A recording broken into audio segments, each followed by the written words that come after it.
What's up, Star Wars fans? Today I want to talk about Episode 4 of the Ahsoka series. The episode title is Fallen Jedi, and the synopsis states Hera risks her career to help her friends while Ahsoka and Sabine confront enemies. It was only 4 minutes longer than Episode 3, but wow, did Episode 4 pack a punch. I love how the episode picks up exactly where we left off in Episode 3. Sabine, Ahsoka, and Huyang are all trying to repair their ship when Huyang is attacked by an HK-87 assassin droid, as well as the other gun-wielding thugs that Baylan sent after Ahsoka and Sabine at the end of Episode 3. And wow, was it ever magnificent to see Sabine in her Mandalorian armor in live action. At this point in the episode, I was thinking this is what we should have had from the very beginning. Sabine and Ahsoka, of course, make short work of these thugs, and unfortunately with their ship still down, they decide to advance on foot and try and stop Morgan Elsbeth's plan to track down Thrawn. And from here, as was mentioned in our community predictions video, Hera leaves the fleet with her young son Jason, and they're off to help Ahsoka and Sabine. Now, unfortunately, there was no Zeb involved, but we did get to see Carson Teva, which was a nice touch of connectivity to the Mandoverse. That said, getting back to Ahsoka and Sabine, they unfortunately run into Shin and Marok in the woods, and as we've seen in the trailers now for quite some time, we see Ahsoka face off versus Marok and Sabine facing off against Shin. Again, it was amazing to see Sabine in Mando mode, dual wielding her pistols and shooting Shin, but I gotta say, when Sabine's helmet flies off and she pulls out that lightsaber duel was equally impressive.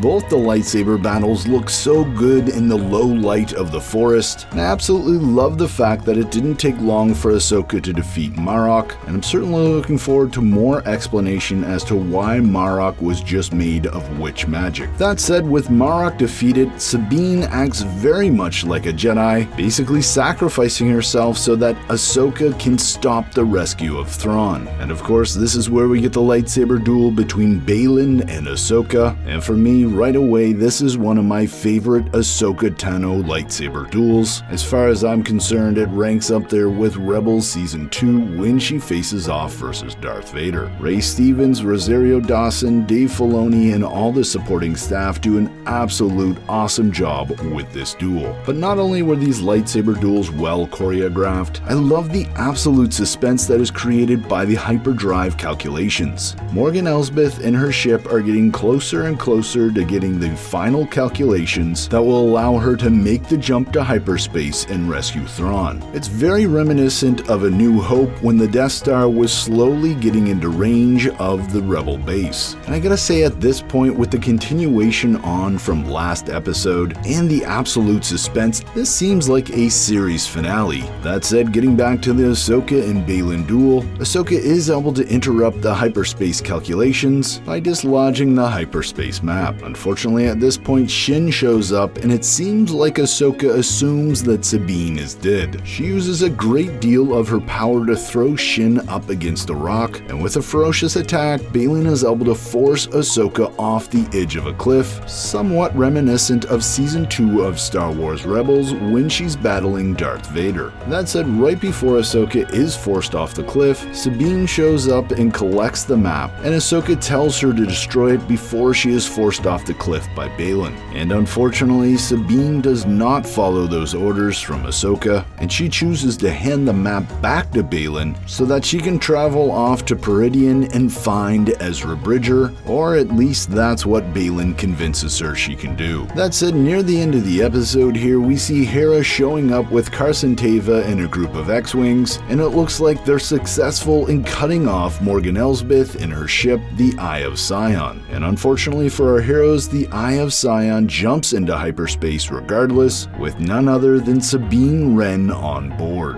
And as if that all wasn't enough, we get to see Ahsoka with Anakin Skywalker in the world between worlds. This was an absolutely amazing episode, my friends. Let me know what you think in the comments below. As always, I'm Mike, and remember, the Force will be with you always.